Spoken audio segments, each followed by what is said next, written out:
Hello, students. Today we will discuss about adjustments on capital.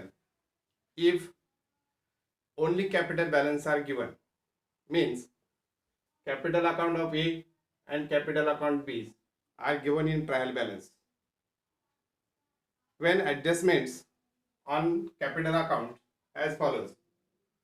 This one, adjustments number 1, additional capital A rupees 10,000 and B rupees 5,000. याचा अर्थ असा की additional capital ए ने 10,000 आणलेला आहे आणि बी ने 5,000 आणले असं जर दिलं असेल तर आपल्याला काय करायचंय, ए ने जे कॅपिटल आणलेलं आहे ते ए च्या कॅपिटल मध्ये ऍड करा. इथं वरती लिहायचं ॲडिशनल कॅपिटल 10,000. हा झाला पहिला इफेक्ट.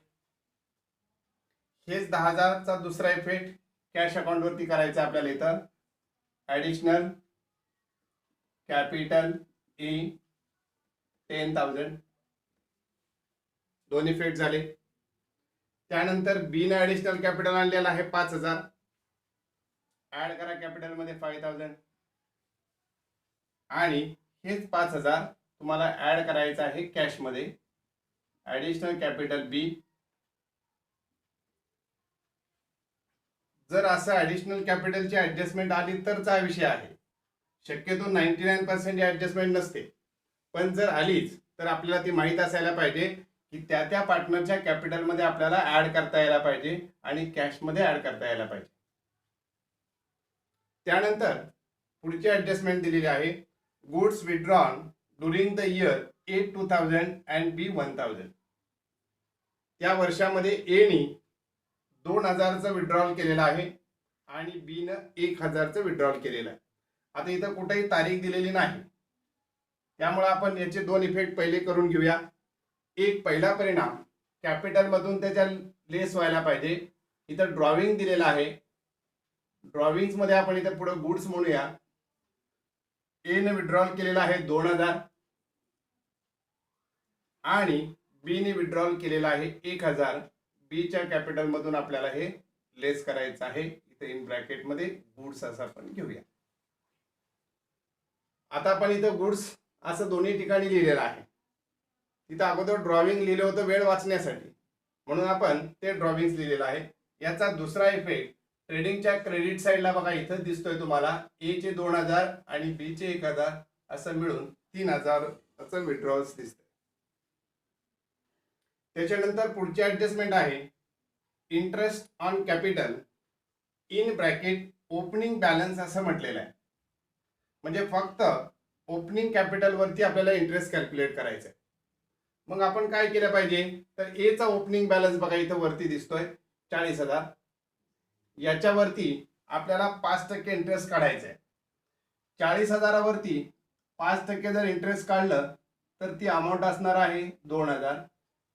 10% साठी एक शून्य कोडायचा, त्याच्या निम्मा केलं की 5% होतात interest on capital.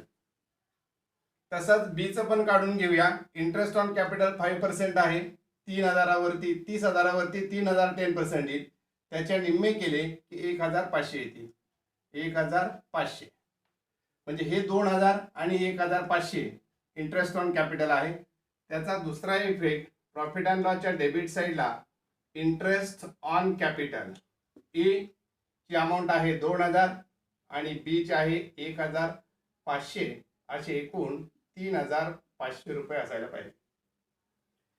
Interest on capital आपण 5% काढलं, कॅपिटल मध्ये ऍड केलेलं आहे दोन्ही ठिकाणी आणि प्रॉफिट अँड लॉसच्या डेबिट साईडला लिहिलं. त्यानंतर पुढची ऍडजस्टमेंट आहे interest on capital at the rate of 10% per annum. आता याच्यासाठी आपल्याला ड्रॉविंगची अमाऊंट माहित असायला पाहिजे. ड्रॉविंग इथं बघा, ड्रॉविंग आपण लिहिलेलं आहे. बी चं ड्रॉविंग 1,000 आहे आणि ए चं ड्रॉविंग इथं 2,000 लिहिलेलं आहे. त्याच्यावरती आपल्याला 10% असं विचारलेलं आहे. 10% काढायचं असेल तर बघा 200 रुपये येते. आता इथं तारीख दिलेली नसेल तर 6 महिन्याचं काढायचं, ॲव्हरेज 6 मंथ, आणि म्हणून 200च्या निम्मे म्हणजे 100 रुपये इथे येणार आहे इंटरेस्ट ऑन ड्रॉविंग. सेम तसंच इथं बघा 10% केलं की 100 रुपये असेल. त्याच्या निम्मे, कारण डेट दिलेली नाही म्हणून आणि त्याचं उत्तर असायला पाहिजे 50 रुपये. आता हे 100 आणि हे 50 याचा दुसरा इफेक्ट क्रेडिट साईडला लिहायला पाहिजे. प्रॉफिट अँड लॉसच्या इंटरेस्ट ऑन ड्रॉविंग ए आणि बी. ए चे 100 रुपये आणि बी चे 50, 150 रुपये असं लिहायला पाहिजे. त्याच्यानंतर adjustment number 5, salary payable to partner mister A ₹500 per month असं दिलेलं आहे बघा. पर मंथ नीट वाचा. पर मंथ याचा अर्थ दरमहा. वर्षाचे महिने 12, 500 रुपये दिलेला आहे म्हणजे 500 गुणिले 12, 12 पंचे 60, 6000 रुपये सॅलरी असायला पाहिजे. आता याचा इफेक्ट कुठं करायचा आहे तर ही सॅलरी कुणाच्या संदर्भात आहे तर मिस्टर ए च्या संदर्भात आहे. आणि मग आपण ए च्या कॅपिटल मध्ये ऍड केलंय पाहिजे. एचं कॅपिटल आहे त्याच्यामध्ये ऍड करा सॅलरी 6000. इथं सॅलरी और कमिशन लिहिलेलं आहे. आपल्या दृष्टीने आता कमिशन कामाचं नाही तर त्यातली सॅलरी पाहिजे. इथं अगोदर लिहिलं होतं त्याला आपण कट करून ठेवूया, काही प्रॉब्लेम नाही. Salary 6000. Second effect profit and लॉसच्या डेबिट साईडला इथं लिहायचं आहे salary to mister A. Amount असायला पाहिजे 6000. पुढचे adjustment number 6, commission payable to mister B at the rate of 2% on net sale असं म्हटलेलं आहे. आता नेट सेल कुठं आहे बघा. इथं वरती बघा सेल आहे, लेस सेल्स रिटर्न आहे आणि हा 90,000 तुमचा नेट सेल आहे. याच्यावर 2% काढायचं आहे, 2% काढायचं आहे. 1% म्हणजे 900, त्याच्या दुप्पट केलं की 1800. ते आपल्याला कुठं लिहावे लागणार आहे तर बी च्या कॅपिटल मध्ये ऍड करायचं. कॅपिटल बी चं इथं दिलंय बघा. याच्यामध्ये ऍड सॅलरी ऑर कमिशन.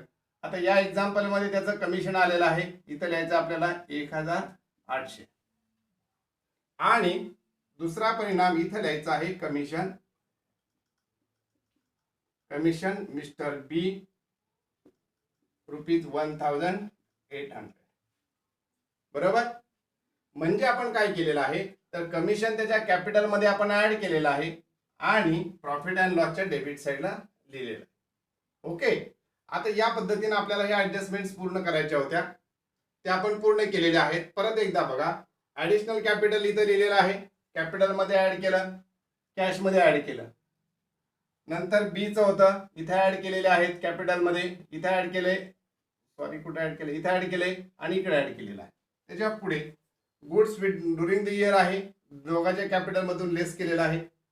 त्यानंतर इंटरेस्ट ऑन कॅपिटलचे 2 इफेक्ट केलेलेच आहेत already. Add in capital profit and loss debit.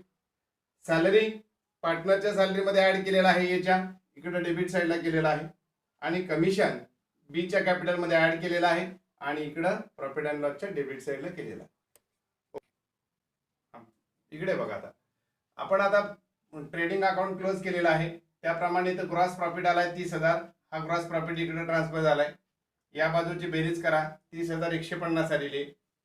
या बाजूला या, इथल्या एक्सपेन्सिव्हची बेरीज किती 14,150 आली. इथं आपल्याला 16,000 नेट प्रॉफिट आलेला आहे. हा 16,000 प्रॉफिट शेअरिंग रेशो इक्वल असल्यामुळं इथं वरती रेशो लिहिलेला आहे. त्याप्रमाणे 8,000 आणि 8,000 नेट प्रॉफिट आलेला आहे. आता हा नेट प्रॉफिट कॅपिटल मध्ये आपल्याला ऍड करायचा आहे. दोन्ही पार्टनरच्या कॅपिटल मध्ये ऍड करा 8,000. ओके. आता नेट प्रॉफिट 16,000 आलेला होता. 8,000 इक्वल डिस्ट्रीब्यूट केलेला आहे.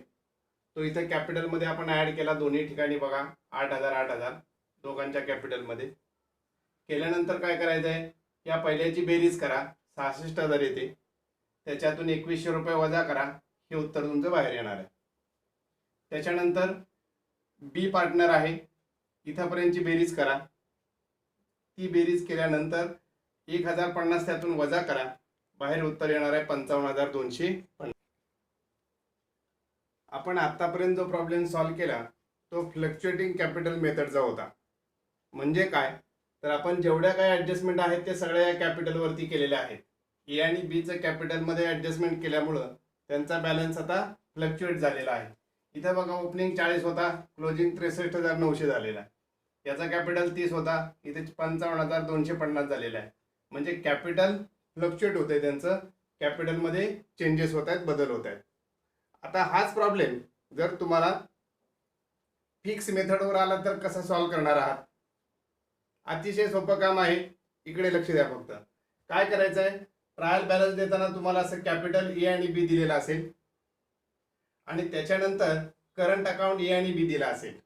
जर या बाजूला दिला असेल तर समजून घ्यायचं क्रेडिट बॅलन्सेस आहे. कदाचित एखाद्या पार्टनरचा इकडे डेबिटला पण बॅलन्स असू शकतो. जर क्रेडिट बॅलन्स असेल तर तो क्रेडिट बाजूला लिहा. इथं लिहिलेलं मी दिसतंय बघा, काय करंट अकाउंटचा बॅलन्स इथं लिहिला, एचा 10 आणि बीचा 8,000 लिहिला. आता ही क्रेडिट आहेत म्हणून मी क्रेडिट बाजूला लिहिलेले आहेत. जर समजा एखाद्या पार्टनरचा डेबिट बॅलन्स असता तर या बाजूला असता, तर तो मी इथं लिहिला असता. समजा आपण असं गृहीत धरून चालूया, या बीचा या बाजूला दिलेला आहे, इथं लिहिलंय करंट अकाउंट, बी पार्टनर आहे 8,000. मग काय बदल होतील, तर इथं क्रेडिट साईडला एच्या कॉलम मध्ये डॅश करायचं आणि बीच्या कॉलम मध्ये डॅश करायचं आणि इथं त्याचा बॅलन्स आपल्याला 8,000 डेबिट बाजूला लिहायचं. म्हणजे असा बदल असू शकतो की करंट अकाउंटचा बॅलन्स हा क्रेडिट आहे आणि हा डेबिट बॅलन्स आहे. क्रेडिट बॅलन्स आहे तो क्रेडिटला लिहिला आणि डेबिट बॅलन्स आहे तो डेबिटला लिहिला. इथं एच्या कॉलम मध्ये आपण डॅश केला. आता पुढे काय करायचं बघा, इथं जे ऍडजस्टमेंट आहेत त्या सर्व ऍडजस्टमेंट आपल्या आता करंट अकाउंटवर जाणार, कारण आपल्याला परीक्षेमध्ये कॅपिटल अकाउंट आणि करंट अकाउंट दिलेलं आहे. मग काय करायचं, ज्या ऍडजस्टमेंट आता इथे कॅपिटल अकाउंटवर आपण केलेले आहेत त्या सर्व ऍडजस्टमेंट आता आपण करंट अकाउंट वरती करणार. आता याला मी बॉक्स केलेला आहे, तुम्हाला दिसत असेल तर बघा. त्याच्यानंतर इथून खाली सुद्धा बीचा जो कॉलम आहे त्याला आपण बॉक्स करूया. या सर्व ऍडजस्टमेंट आता आपण करंट अकाउंट वरती करणार आहोत. म्हणजे काय करणार ते बघा. कॅपिटल एचं दिलेलं आहे, जर ऍडिशनल आलं तर ऍड करून बाहेर लिहा. जर आलं नाही तर हे 40,000 आहे तसे तुमचे डायरेक्ट बाहेर जातील. बरोबर. आता आपण ऍडिशनल आले असं जर समजलं तर या दोघांची बेरीज करायची आणि हे 50,000 बाहेर जातील. तसंच बीचं कॅपिटल बघा 30,000 दिलेलं आहे, ऍडिशनल दिलं नाही याचा अर्थ हे 30,000 तुमचे बाहेर जातील डायरेक्ट.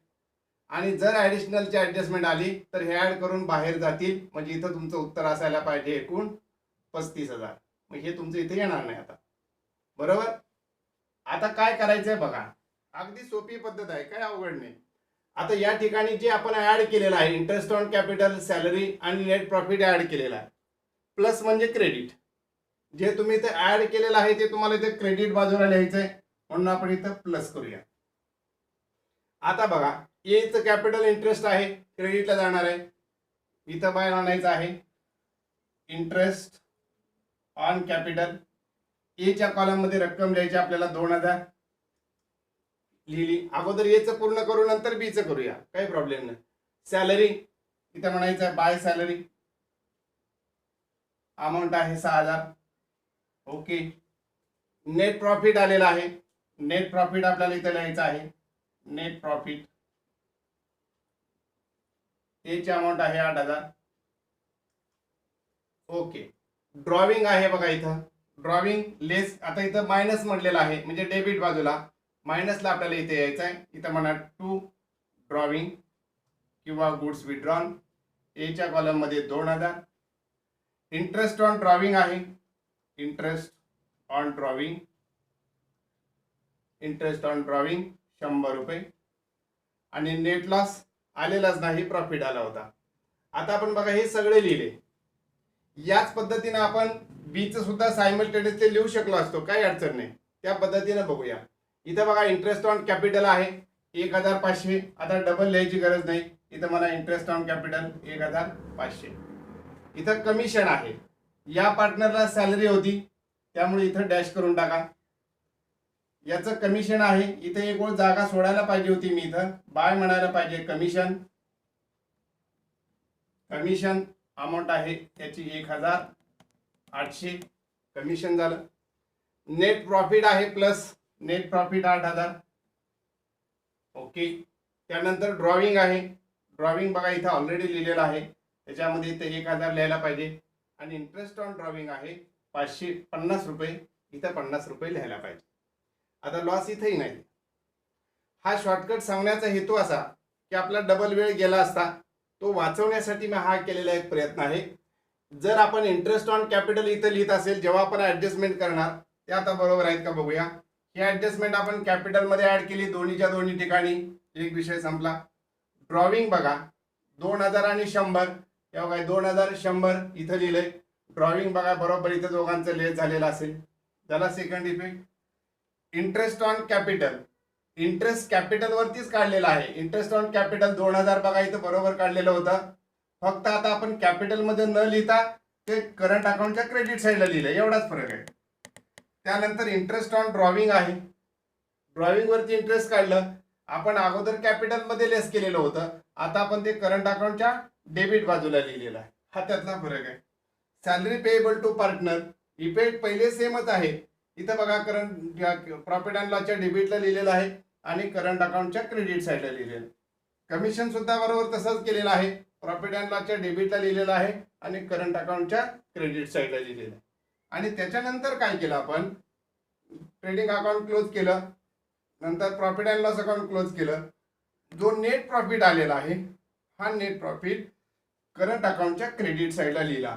ते लिहून झाल्यानंतर काय करायचंय, करंट अकाउंट तुम्हाला क्लोज करायचंय. क्लोज केल्यानंतर आता वरची काय परिस्थिती असेल तर मग मी इथं बघा, हे जो बॉक्स असेल तो बॉक्स तुमचा आता नसणार आहे, कारण आपण हे अगोदर ऍडजस्टमेंट फ्लक्च्युएटिंग प्रमाणे केलेल्या होत्या. आपण याला काढून टाकू. याप्रमाणे हे आपण आता कट केलेलं आहे. आणि कॅपिटल अकाउंट बघा दोन्ही पार्टनरचं आहे तसं बाहेर दिसतंय, दोघांचं. करंट अकाउंट आता आपण क्लोज करणार आहोत. क्रेडिट साईडची बेरीज करायची, बेरीज करा आणि बेरीज केल्यानंतर मग आपण आपल्याला उत्तर इथं मिळणार आहे. या बाजूची बेरीज करा, 1 2 3.